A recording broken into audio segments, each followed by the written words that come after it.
All right, Rick. We are exactly 1 week away from the 2023 NFL Draft. This is With the First Pick, CBS Sports NFL Draft Podcast. This is episode 40. How's it episode 40 already? Yep. I'm Ryan Wilson. That's my guy, Rick Spielman. He has more than 30 years of NFL experience, including a decade as the Vikings general manager. And it's another mock draft Thursday. But instead of Rick ripping apart my mock, and by the way, he still refuses to do one, we are joined by our guy, Emory Hunt, to talk about his mock. And Emory, I'm going to be honest with you. We had our guy BMAC on yesterday because we were talking cornerbacks and safeties. And his BMAC mock draft 1.0, as he calls it, is coming out Monday. And, man, he needed some answers about their QB ranking. So we'll get into that today, give you a chance to defend yourself. You already said you've been having to defend yourself on Twitter, and you sound like you were taking a beating. You doing okay? Oh, I'm doing fine, man. I'm built for the long haul. I was a running back, so I'm built for endurance. So let's go. Hey, I You're a running back, actually? Is that Yeah, Louisiana. You can see all those pictures back there. Just like Ryan was a second baseman for a Division I program. That's right. Watch the guy. Yeah. I'm going to turn the camera. You can see that picture right there. That's me missing a pitch in college. That was a strike three. Someone took a picture of back, when they had film cameras. Okay, that's photoshopped as usual. Everything else is. Now, Rick, if you want to get into it, let's bring that picture from behind your shoulder with that mustache. Oh, look at this. Rick liked that one. So if you're watching on, and Debo, this wasn't the picture I thought you were going to bring up. If you're watching on YouTube, this is the Perfect Strangers. Which one of y'all Balky Bartotomus? Who's Balky? You know what? Rick is Balky because he's got that Balky outfit on with the vest. Because Rick's been busting out the Guy Bar stuff. And yeah, so I don't know what Balky, I can't remember Balky's cousin's name, but he, Rick is invading my house. I got to let him live in my apartment in Chicago as we figure things out. So I do appreciate Rick putting his arm around me though. That's when he likes you. Look at that waistline, Rick. We're in size 28 britches. My head doesn't fit into my shirt. I look like a turtle. So anyway, and somehow my head's bigger than your head. That's not quite right. But I think our buddy Will Brinson made this for us, so thank you for that. Chuckles all around. Debo, I thought you were going to bring out the picture of Rick doing his hard man pose at the Anthony Richardson Pro Day. Did you see that picture, Rick? You must have seen that. See if Debo can find that. Standing like a federal agent. Yeah, he was like he was at the bouncer at the club, and you weren't getting in. But anyway, we got to get to Emory's mock draft today. And Emory, there's a lot of work to do on this one. I just looked at it this morning, and a few other commitments this morning. But do you want to put on your Guy Bar Grayton shirt, or are you good with the muscle shirt? No, I just like I said, rolled out of bed for this one. Handsome as ever. But listen, I'll give Emory credit because he does more work than anyone in his. Did you read that off the card? Did Debo send you? Oh, you can read it. I appreciate all the hard work and effort you put into this show and everything. There it is. So if you're watching on YouTube again, this is Rick getting ready to knock down the wide receiver trying to run routes for Anthony Richardson. He dared him to come across the middle. Yeah, don't come this way now. Power stance. What are you thinking right here, Rick? My man purse. Do you like my purse? You got your man purse on. You like Jerry Seinfeld. It's a carry-all. What are you thinking? Are you thinking about running through them like you were back in training camp or back at Southern Illinois? No, I'm sitting there and I'm looking at him. I said, "Do you believe that I'm going to have 40 podcasts under my belt before the draft even comes around with Ryan Wilson?" And I said, "You don't listen to Pete Prisco, do you? Because he's way off as well." This is actually on NFL Network or ESPN, one of their broadcast feeds, and I had a bunch of people send it to me because you had left me at that point, so I was standing on the sidelines behind the rope. You see that rope there? Rick said, "Forget it. I can stand wherever I want to stand." I was behind the rope following the rules, and Rick is, for as much as you might believe, this man does not follow the rules. I follow the rules according to Rick. First baseman Rick Spielman right there.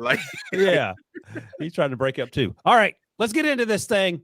And I should note, by the way, in case you're just back from Mars, the draft is next week, it turns out, and we'll have wall-to-wall coverage. So keep an eye out for that. I believe Emory's going to be with us in the studio for day 3 coverage in Stamford, Connecticut. So we'll be doing the HQ thing as well. And remember, you can always watch us live on YouTube at NFL on CBS. And please subscribe. Rick is trying to put the roof back on his house. I don't even have a house. I'm doing this from a tent. Leave us a comment, give us a thumbs up. and drop us a 5-star review on Apple Podcasts or wherever you get your podcasts. Emory's doing fine, by the way. He lives next door to Jay-Z and Chris Rock in Jersey, so he's got nothing to worry about. All right, let's get to it. Enough fooling around with you numbskulls. Debo, how are we doing this? We going down the list? Yep. Going down the list. All right. Let's start at the top. And I don't think you have any trades, right, Emory? We're just going No 31. trade. And this is based off what I would do as the GM of each individual team. Not what I think will happen or what will happen. Is based off my own thoughts of what I feel like the team needs are and how I would attack in a draft. All right. And that'll keep you on this podcast for a long time. I love it. All right. The first up are the Carolina Panthers. They traded from 9 to 1. Rick, by the way, I like to joke. Rick leads the league in laughing at his own jokes. Rick, I'll give you the first opportunity. I know what your answer is going to be. Emory has CJ Stroud going first overall. This is what Emory would do. How do you feel about that? I don't like it at all. I think Bryce Young is definitely the number 1 overall pick. Every box checked off the field, every box checked from the psychological scores, every box checked through the interview process. The only box he didn't check was he's as tall as you guys are. So I understand some team concerns. So, but other than that, if he was 6'2", we wouldn't even have this discussion. So, but I think he's just too unique, sees the field. We've talked about him a million times. I'm all in on Bryce, and he would be my number 1 overall pick. All right, defend yourself because you're not alone in liking CJ Stroud a little better. Part of the reason that some folks like CJ better than Bryce is size. You have something else in mind that you're thinking about, Emory? Well, this is why I have him going there. It's not necessarily I have him as my number 1 quarterback. The reason why I like you're acting as the GM. The GM, right? What I would do. So the reason why the 1 overall quarterback, why wouldn't you take the number 1 overall quarterback on your board?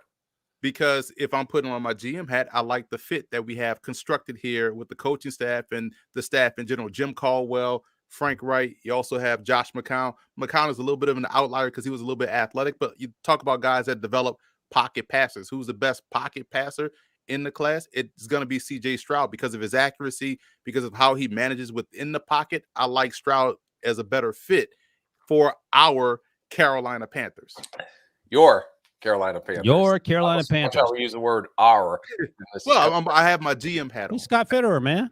Emory Fitterer. So at number 2, and we'll see what happens. I had heard that the Panthers are on CJ a few weeks ago. Now it seems like the tide is turning to Bryce, and I think the lesson is now that Rick is no longer in front offices, he's not leaking news to everyone, so we don't have quite the idea of what's going to happen at the top. So we just have to go on the media reports. No response, Rick? I know something's afloat when Rick doesn't answer because he's always going to answer for something. All right, pick 2. Texans are on the clock here. And Debo, I don't think I'm speaking out of school when I said that we had a conversation with Bryce Young that will be released on the podcast next week before the draft. And I'll just say this. I'll give you a little teaser. Rick, he said, tell my guy Rick hello. I can't believe you interviewed him without me. It's like you're cheated on me.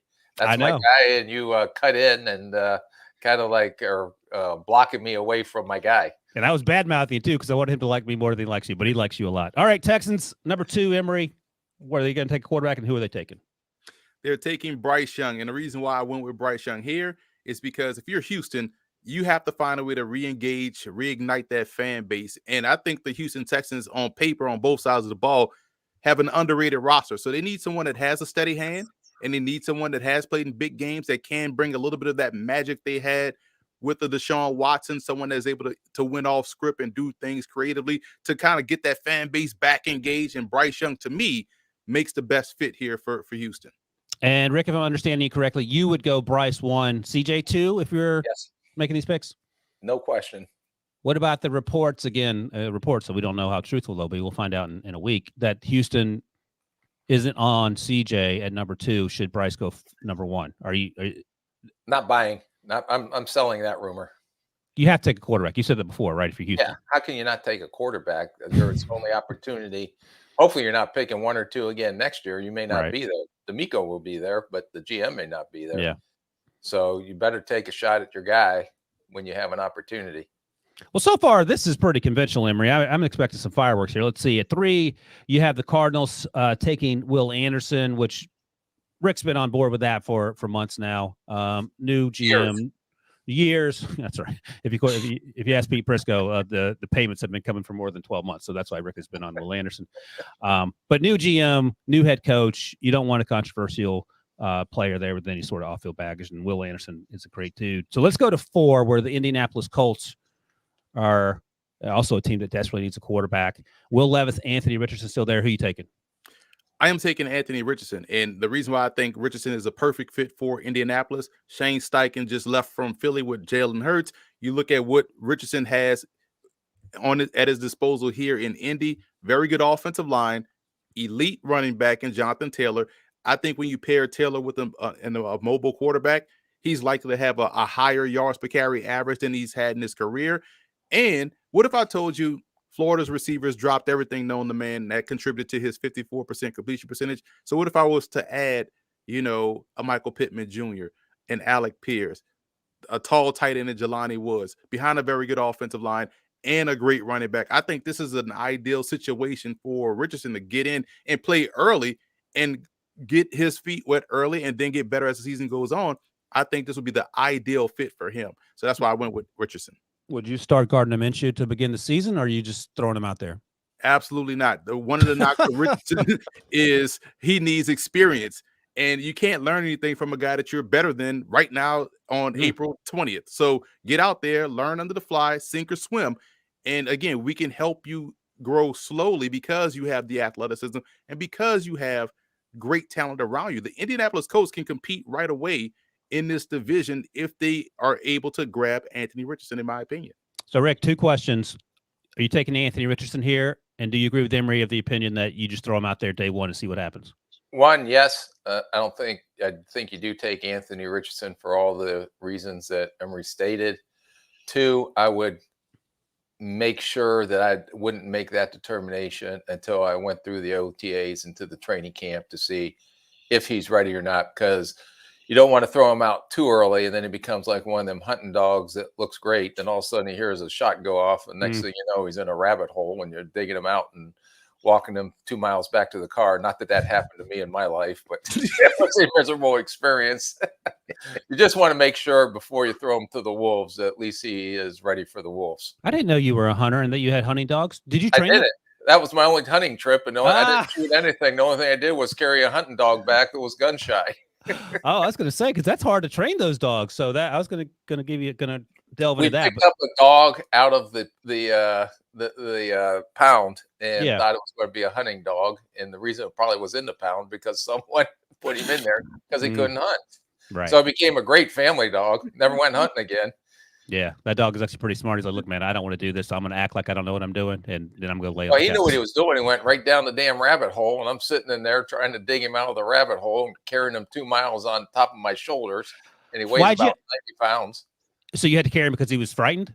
Yeah, he wouldn't move. That's hysterical. God, I would pay to see a picture of that. I look like Elmer Fudd. You can bring up an Elmer Fudd picture of him. Where that silly little wabbit? All right, number 5. What'd you say? What'd you say, Emory? Outfit and all, hat and everything. Yeah. Where that wabbit? Oh, geez. The sad thing is, your Elmer Fudd impression is way better than your English accent. Well, good. I will talk like that on the way here. Now what? I work on my British accent. Do I think I sound British? No, you sound like you're I think I have to suspend Rick from doing accents. Until like at least post draft. Ryan, we got a lot of new listeners coming up over the next, week. Oh my gosh. We got to suspend them for 2 weeks from accents. They're going to go back and tell people, Rick, this man ran the Vikings for 17 years, and he sounds like he's Jamaican when he does an English accent. He's from the islands, Emory. All right, here we go. Pick number 5. The Seahawks are taking Jalen Carter. That feels pretty straightforward. We've talked about that to death. And Rick, what's the term you use? They celebrate uniqueness in Seattle. Yep. And they got a great support program for him. Absolutely. And there's stability in the front office and the coaching staff, so no concerns there. Number 6, things get a little interesting here. Jeffrey Okudah has been traded. They have picked 6 and 18, the Detroit Lions do. What are we doing there, Emory? I'm going Christian Gonzalez, and here's why. 1, he's an elite talent. And 2, yes, they bring in Emmanuel Mosley. Yes, they bring in Chauncey Gardner-Johnson, but both guys are on 1-year deals. So Cam Sutton they brought in as well. So you lock him in, but now you lose Awuarie to free agency. He's going with the Giants. And so you have 2 guys that you brought in on 1-year deals, which makes it interesting. So why not continue to stockpile that position with a chance to get an elite talent? You're never going to pick this high again. You hope so. Right. So get a guy at that position. And this was one of the best players available type picks for me. So that's why I went with Gonzalez. So Rick always says you can never have enough edge rushers or cornerbacks. Rick, would you, assuming health, would you take Tyree here, or are you fine with Christian?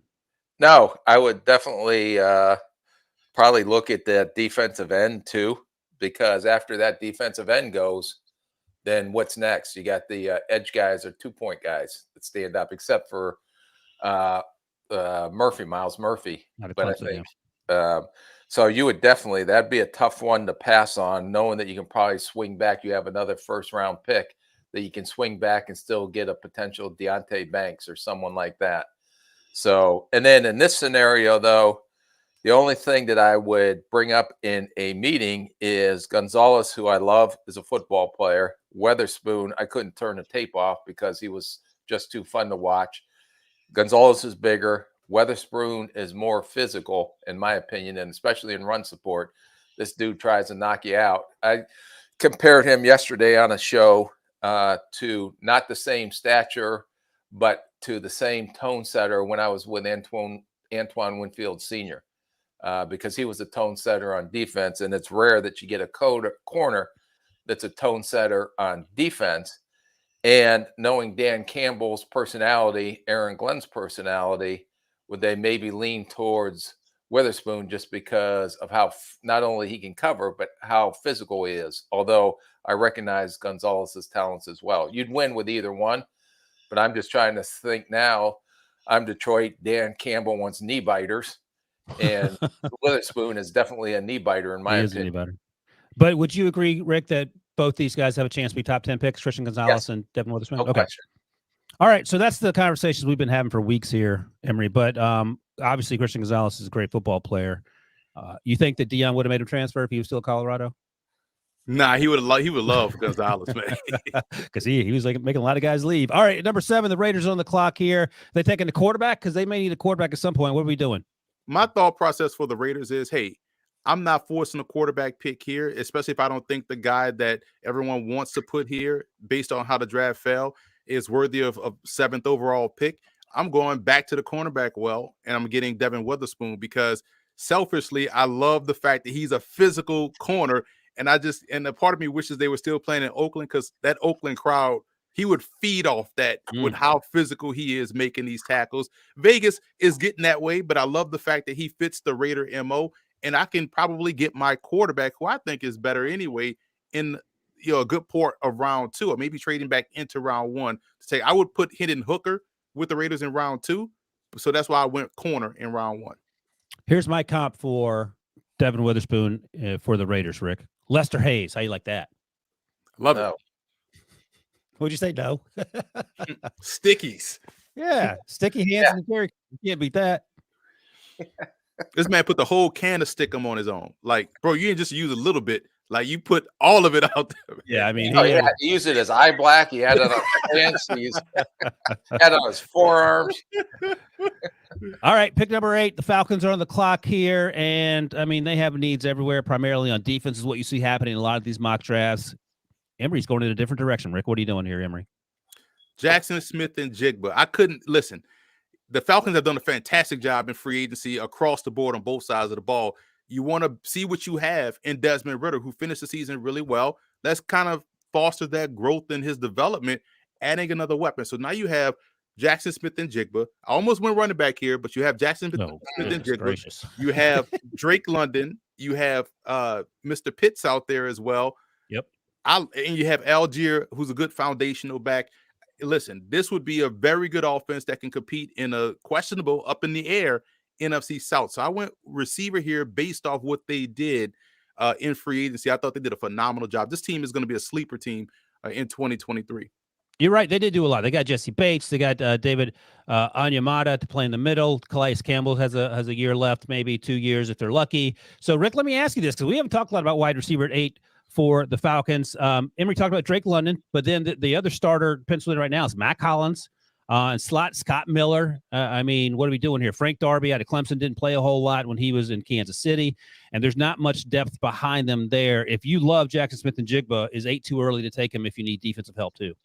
It's too valuable of a player because I'm going to have Tyree Wilson on the board still sitting, staring at me in the face. And not to discredit Jackson Smith and the Jigba, because I think he's the number one receiver now as we went through this process. But I would hold on taking a receiver because there's a lot of good receivers on Friday too that can come in and help. And it's rare to get a guy like Tyree Wilson. And I understand some of the guys that they signed. I mean, a couple of the New Orleans guys, I believe they signed, if I'm not mistaken, Yeah, right? Caden Ellis, Bud Dupree, they signed from Tennessee. They signed Bud Dupree, but to get a Tyree Wilson to add, because they could not generate any pass rush last year.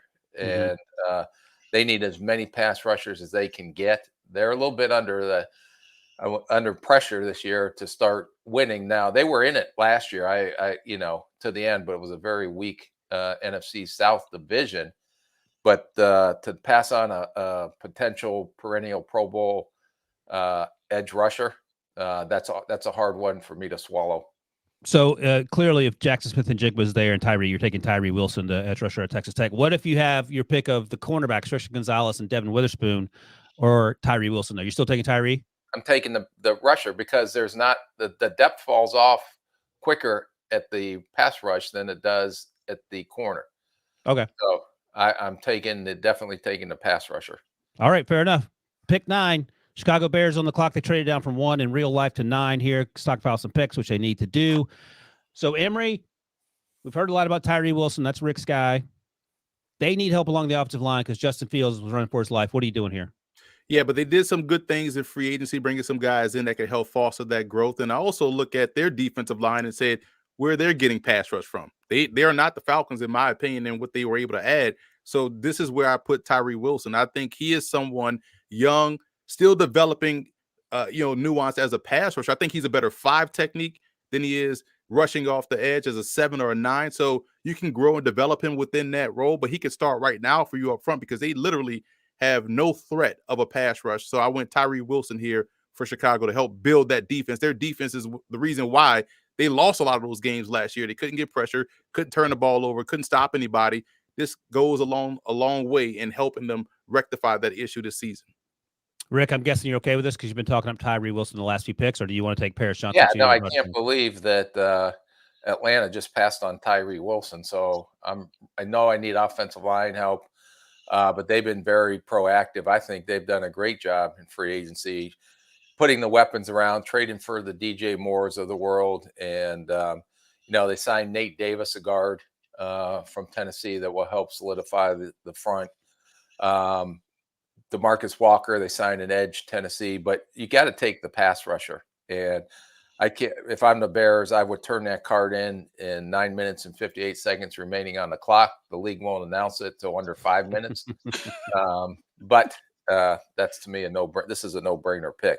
If the GMs didn't screw it up in the first 8 picks, I wouldn't be sitting here as happy as I am. Look at Emory's aghast. Hey, let me ask you quickly, then we'll take a break. Rick, can you turn a pick in and then say you get a phone call from a team that wants to do a trade, and can you you can't take it back out even though the team? We always waited till after the about 3 or 4 minutes before we turned it. And the other point to make is that I wanted to make sure that you talked to that player and we had him on the phone.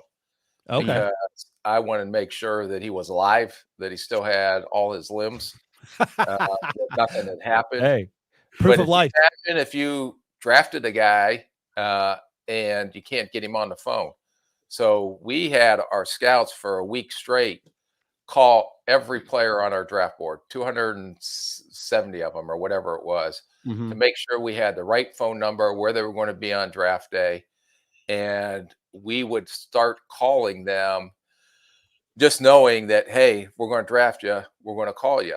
And sometimes there's a little game going on, gamemanship, like the pick before. Like, for example, if Atlanta and Tyree Wilson was still on, and I probably would have tied Tyree Wilson's lineup, so Atlanta couldn't call him. So, So does this happen with all 7 rounds? You're making sure they're all on the phone? Oh yeah. Never drafted a guy that we didn't have on the phone. Did you ever not get anyone on the phone and you had No, to? we always got someone on the phone. Oh, okay. All right. Well, that's a good sign. They return your phone calls. Yeah, that was nice of them. Trying to give someone a job and they answer the phone. That was very nice of them. All right, look at that little nugget of insight from our guy Rick Spielman, even though he's not wearing his Guy Bar shirt. So let's take a quick break, and when we come back, Rick will be wearing his Guy Bar shirt right after this. Get breaking news. Big news coming out of the NFL today. Highlights and instant reactions. The largest final round comeback in tour championship history. We're down to the final 4. I just want to take time to analyze greatness. Talk winners and losers with a guy who's already a big winner. CBS Sports HQ. It's all sports all day long. All right, we're the not enough time, Ryan. You didn't give me enough time. Those are if I had a 5-minute break in between these, which most hosts get when they do shows.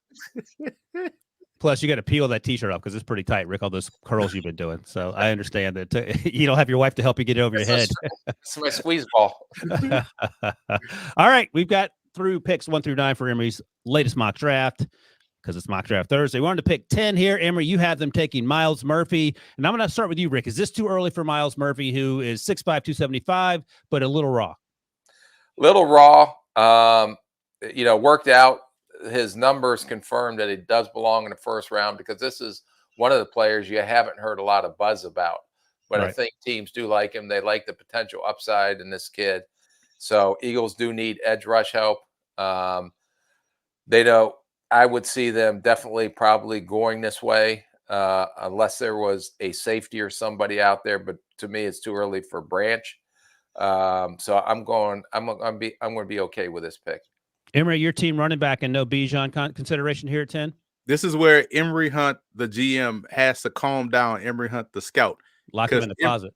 Emory Hunt, the scout, is like, hey, man, we could be explosive on offense. We could average 50 points a game if we get Bijan or Jahmyr Gibbs. And I'm like, I hear you, but we got to think about the future. We just put some money into Rashad Penny. We also want to give, Gainwell some opportunities. We are good running the football already.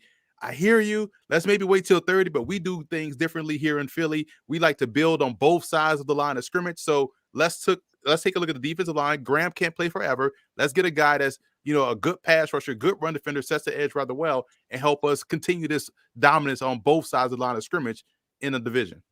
Rick, would you consider Bijan Robinson here, running back out of Texas, or are you just taking Miles Murphy?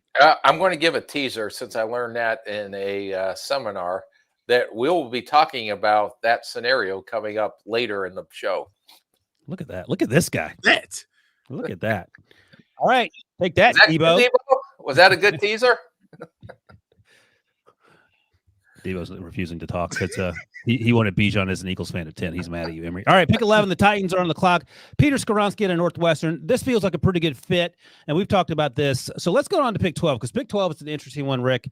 And you and I have discussed Zay Flowers, but not to the extent that we've seen him go this high. Emory, you have Zay Flowers going 12th overall to the Texans. They got their quarterback, Bryce Young, at number 2. They get him a wide receiver in Zay Flowers, 5'9", about 183. Out of Boston College. Jackson Smith and Jigba is already at the board at 8. So explain Zay Flowers, why you like him so much.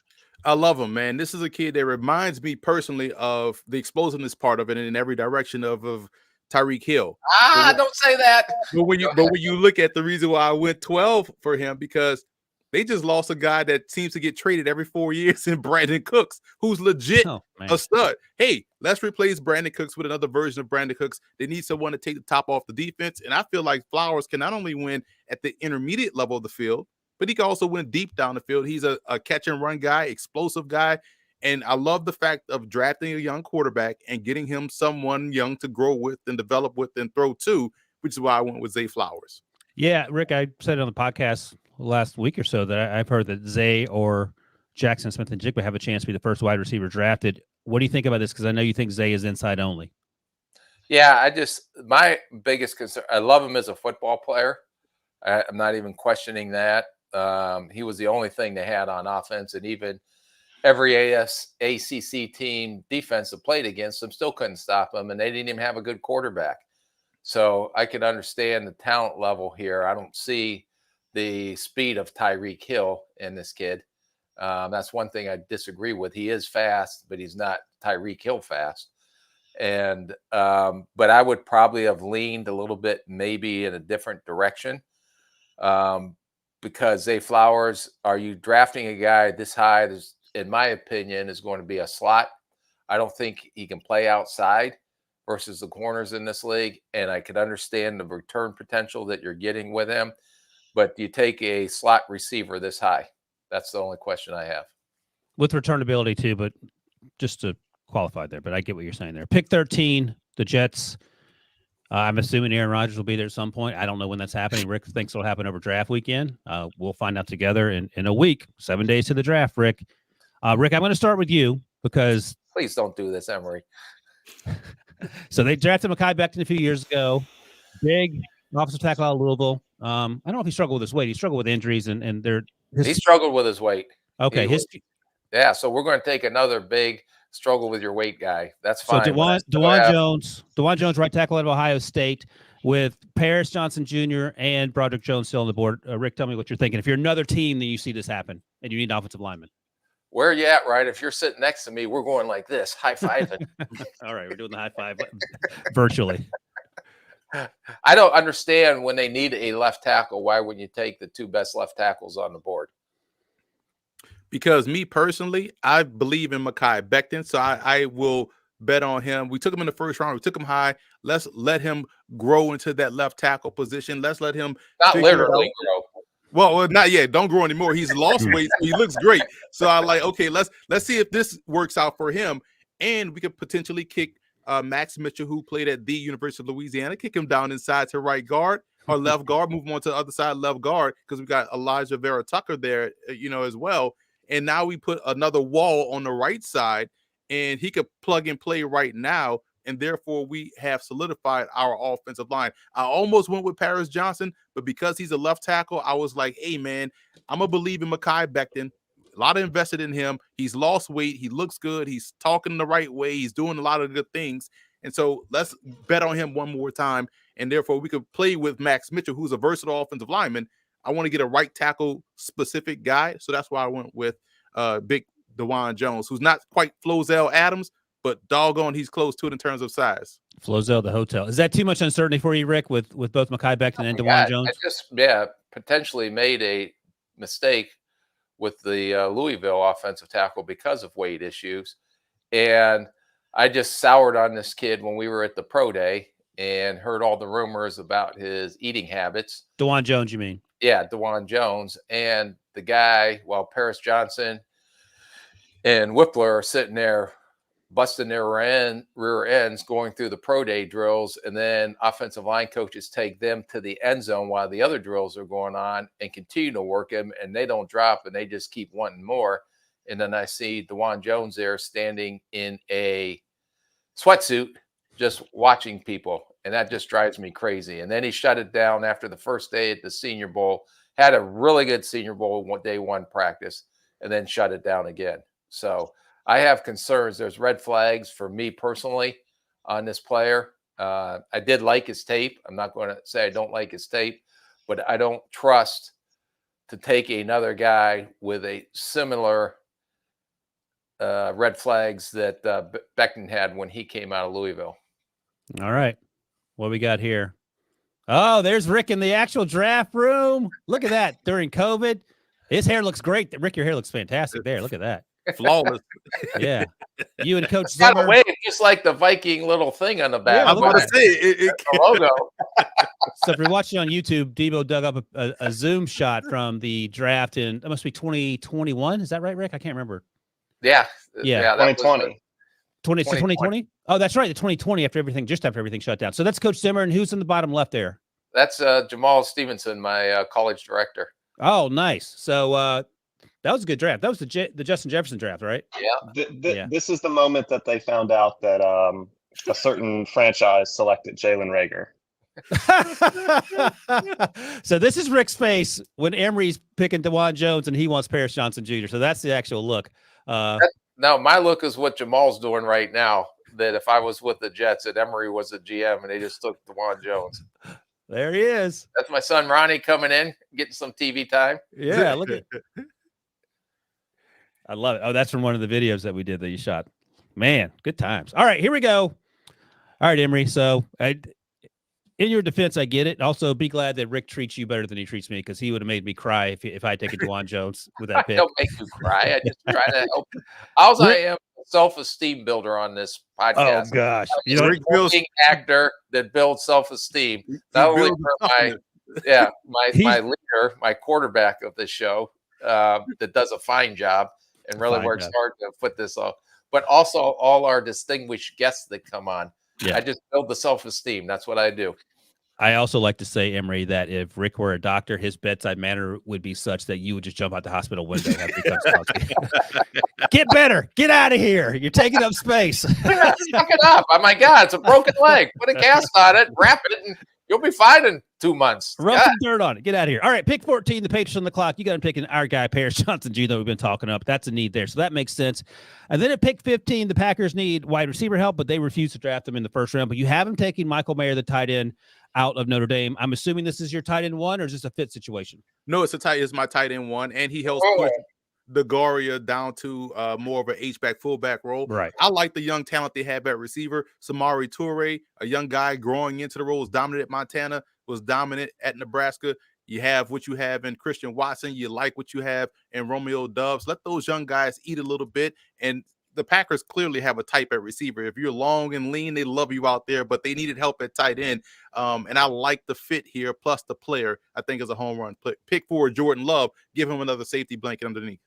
Rick, you've talked about Michael Mayer being a good athlete, not a great athlete, sort of a jack of all trades in the best sense possible when you talk about these other tight ends. Would you have taken him, or maybe Brian Branch would be a consideration for you? Brian Branch would be a consideration, but as we get closer to the draft and more rumors are coming out, Dalton Kincaid's back, who had back issues has all of a sudden been clearing everybody's medical, from what I understand. I talked to multiple people, and he's all cleared and ready to go. Now, with Jordan Love, Mayer is a good football player. I'm not saying that. He's a better football player than he is athlete, but how high is his ceiling? Kincaid doesn't block as well as Mayer. Mayer's more a complete tight end, but Kincaid is probably the most unique receiving tight end, in my opinion, in this draft. So do you take a weapon like that for Love versus a steady Eddie solid starter? Reason why I doubled down, because again, Kincaid was in play, but I like the fact that I feel like a philosophy change is happening over there in Green Bay. They run the football rather well, and why not get someone that's also excellent in line? Now, I'm not saying Utah. He's good. He's not. Right. He's got ways to go. He's got ways to go. So does Kincaid. Watch a lot of tape on him to have that run game blocking grow on you. It grows on you, but it's not. It's not elite. But either one, like if we're in a room and you're convincing me on Kincaid, you wouldn't have an argument for me, because I like Kincaid. He's my number one flex tight end versus my number one inline tight end. So it's like, hey, which one you want? It's like Jabir Gibbs or Bijan Robinson. We could have a discussion, but I'm not mad either way. All right, you got that, Rick? He's not mad at you. I'm mad at you. We're coming up down the end. Stay tuned. There is going to be a discussion. You sound like the old Batmans where they say, will Batman and Robin survive the buzzsaw? I am going to unlock the closet that the scout, Emory the scout, is locked in right now, because Emory the GM is doing everything on his own, and he screwed this up. All right, here we go. Pick 16, the Commanders. They go with Osiris Torrance, the guard out of Florida. 17, the Steelers take Joey Porter Jr., which has been a popular one. Rick, I'll come to you on 18 because of your ties to the Detroit Lions at number 6. Emory had him taking Christian Gonzalez. Is Brian Brzee, is that too rich for you at 18, or is that a consideration at the defensive tackle out of Clemson?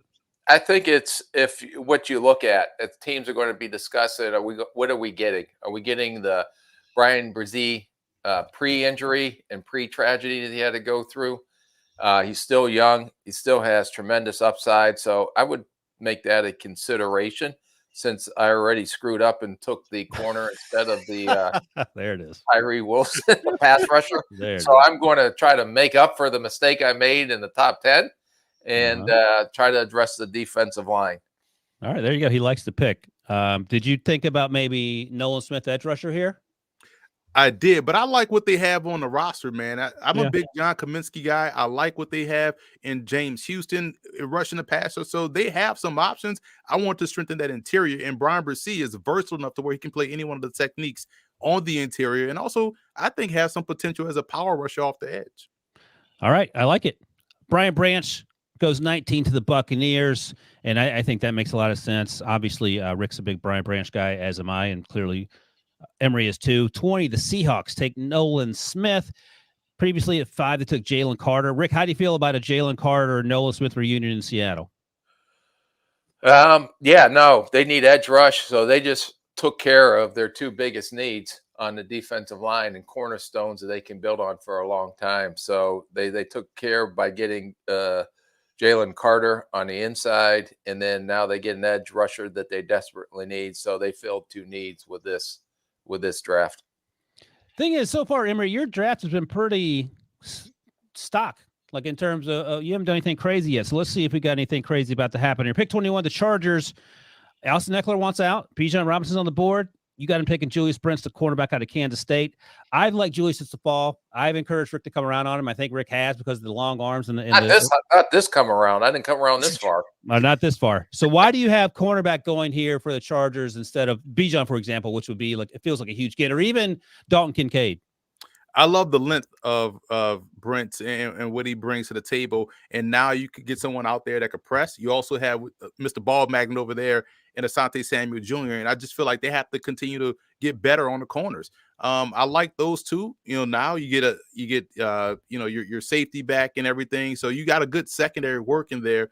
Deion Leonard is someone I'm a big fan of. Was a CFL draft pick, Ole Miss guy, played some good special teams work for them. I expect him to take a next step forward in that secondary, another long corner with some length. But it was tempting. Emory Hunt, the scout, still locked in the closet. He was like, hey, man, we can get Bijan. We can get Jahmyr Gibbs. And so you got to tell him, hey, go wait in the other room, and we'll come get you when we're ready. You know what I'm saying? Like Rick say. So I'm going to go ahead on and go with the cornerback help. They got to get better in that secondary. You said it's a little too rich for you, Rick. Would you take a cornerback here, maybe a Deontay Banks that you might like, or would you rather have Bijan Robinson, running back out of Texas, or even Dalton Kincaid, tight end out of Utah? Yeah, I need both. So okay, I can't help you there. I could only take one, but I would take both of those before this player. Okay, all right, fair enough. All right, let's take a quick break. Then we'll come back and finish out the first round of Emory's mock draft, and then get to a couple picks of teams that don't have first round picks, and Emory has some players targeted to those teams.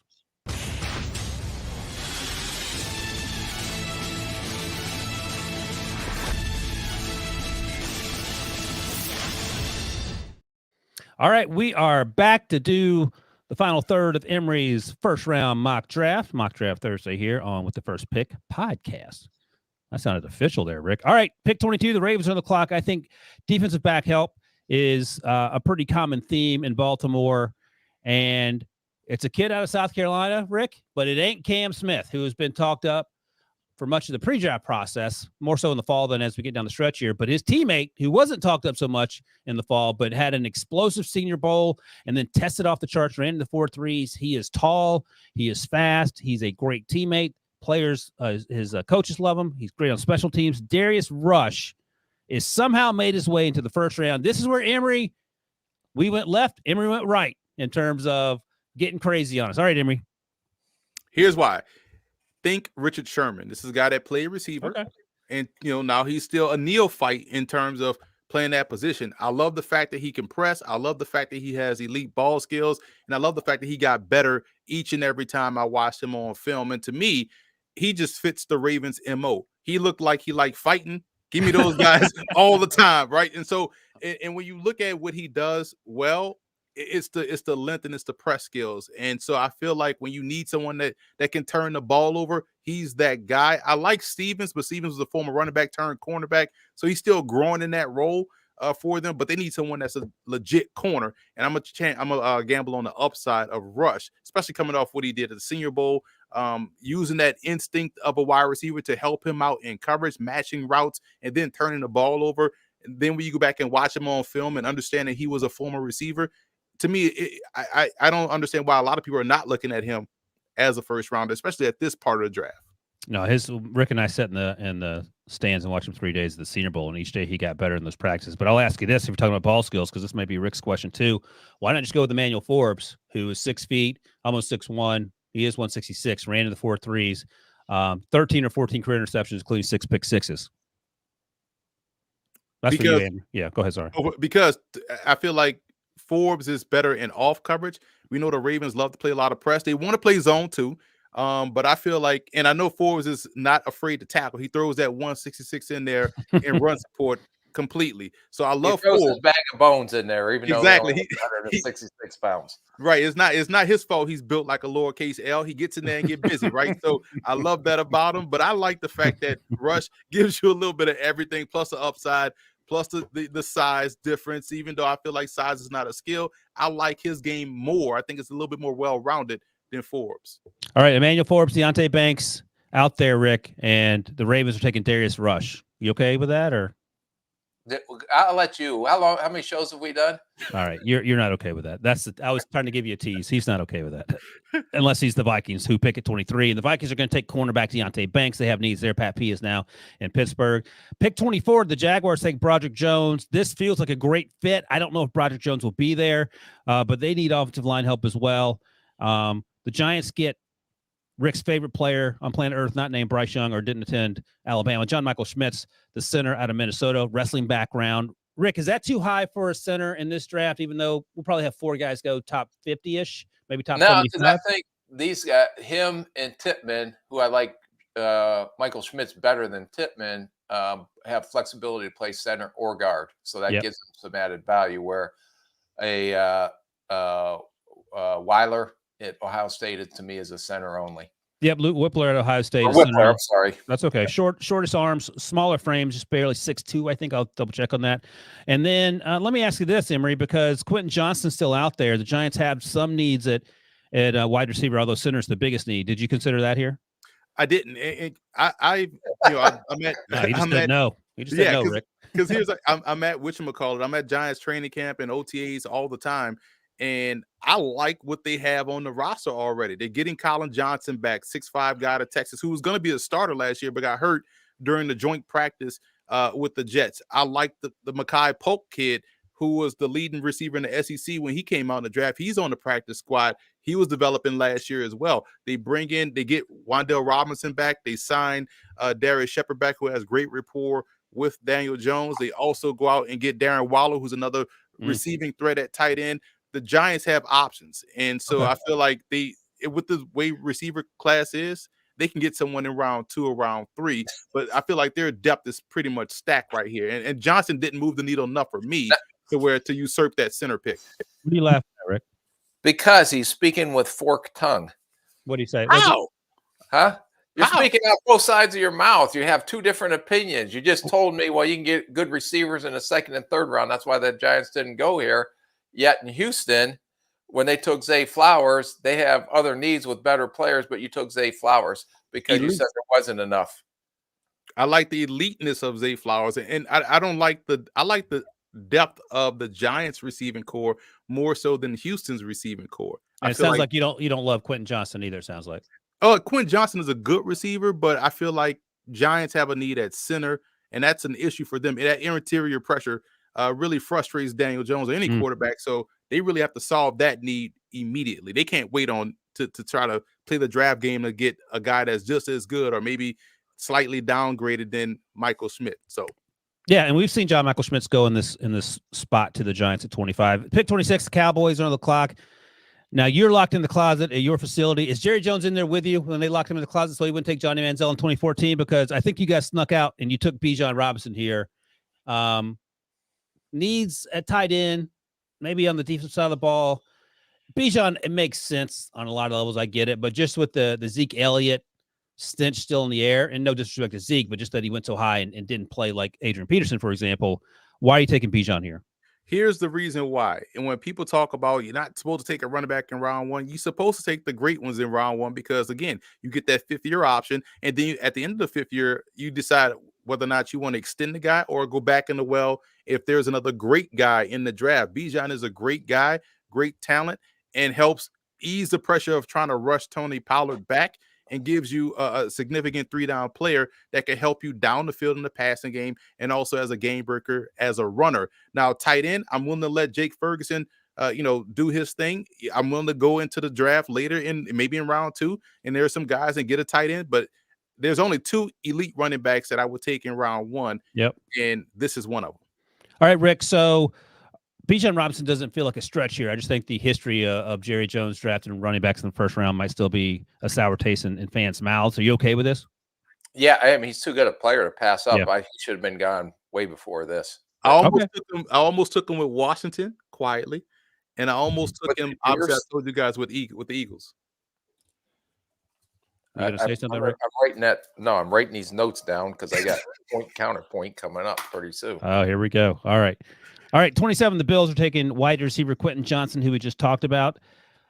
This isn't a team with a ton of needs, and at this point in the process, he is probably the best player on the board. Rick, you have any issue with this? No, they need wide receiver help, and I think for a big receiver, he has small man receiver skills, so he may even be able to do some slot stuff as well. But this gives them another playmaker they need to go along with Diggs. Okay, 28 Bengals on the clock. This is where things get yet again interesting because we are zigging and Emory zagging. Tyreek Stevenson, cornerback out of Miami. He's a big, long cornerback. Had a okay Senior Bowl. He didn't hurt himself, I don't think.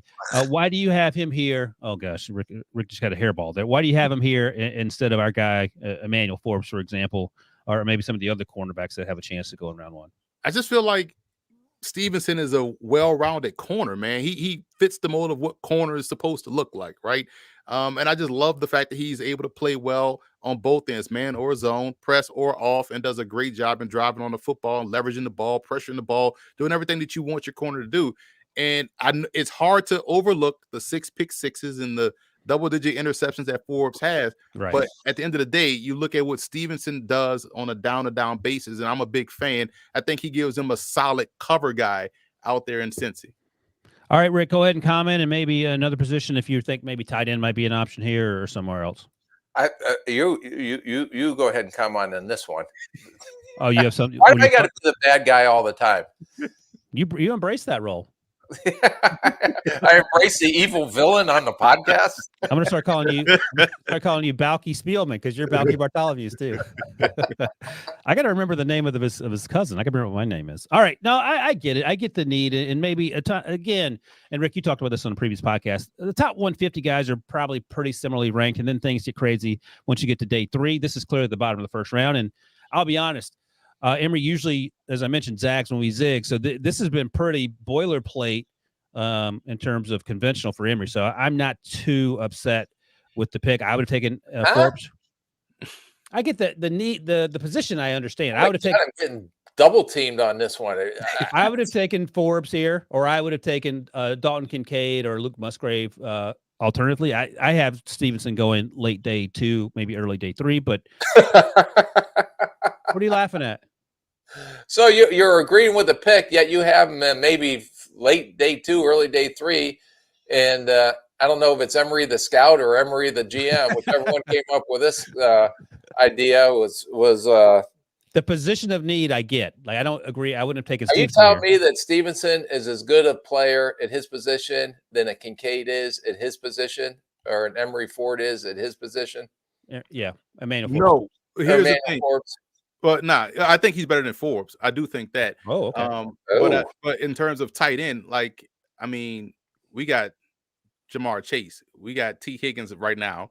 We have, Tyler Boyd. I think I'm fine on the passing game, so I need to get better defensively to compete. All right. So, Rick, which one are you fired up about so I don't skip over it? Because I'm going to shoot through a couple of these, and then we'll get to the picks, the teams that don't have first-round picks that Emory gave some players to. Oh, so, well, go to 29 because that's a little bizarro to me when I have Will McDonald and Ojolari still on the board. Okay, so let's go to pick 29. Emory's hometown, New Orleans, on the clock here. They take Tommy Adebawore, the defensive lineman at Northwestern. He's a little sawed off, as Rick likes to say, but he's thick. He ran the 4.4s, I believe, which is bonkers crazy. And he has longer arms than he has to have longer arms than Clyde Jacansey. He has plenty long arms, I should say. But you mentioned Will McDonald still there, who's slight of frame, certainly compared to Adebawore. He's much longer. You mentioned B.J. Ojulari, who's a high motor guy whose brother plays for the Giants. Aziz has a chance to be a first-round pick. What are your concerns with Tommy Adebawore here, Rick? I think just from a production standpoint, he's going to have to slide inside as a nickel rusher because he's not going to get a lot of production off the edge as a rusher. Maybe a good nickel inside rusher. He flashed that down at the Senior Bowl, but he wasn't productive in college. So I just think that Will McDonald and Ojulari give you too much edge presence to get after the quarterback to team up with Reddick. You got Graham, they lost some pass rushers. I'm sorry. I was talking about my Philly pick next, which I've been honing in on. Oh, great. But I think that they need some edge. New Orleans needs definitely some edge rushers, and there's some pretty good edge rushers still on the board. How would you have felt, Rick? How would you have felt about Keon White here at Georgia Tech? He's also a big sort of 5'10". Yeah, he's big. He's long. He may fit better, like a Cam. Not saying he's Cam Jordan, but like a Cam Jordan, that body build type, better than Tommy would potentially fit here. All right, go ahead, Emory. Defend Tommy. They need help on the inside. Like, they got two guys that are good. I'm a big fan of Shepard. I'm a big fan of Saunders, but they need someone that can provide that quick inside presence. And Rick touched on it: nickel defender, nickel rusher, perfect. That's why I went with Adebawore here, because I like Peyton Turner. I think, health permitting, he could be what they want on the edge, which is why they drafted him in the first round. I also like the fact that they still have Granderson, who can provide some pass rush. Losing someone like Ellis was an underrated pass rusher that they lost, and I thought he was. Caden Ellis was a good pass rusher. And I feel like they still have some ability there, with Passanio and guys on the roster. Interior pressure right after Saunders and Shepard is Prince Emily. Big fan of him coming out of Penn, but I'd rather get a guy that I know can provide some quick bursts on the inside as a 3-tech at Adebawore. All right. No, I get it. Pick 31. I'm going to go to the bottom, then we'll moonwalk backwards so Rick can have his moment in the sun here.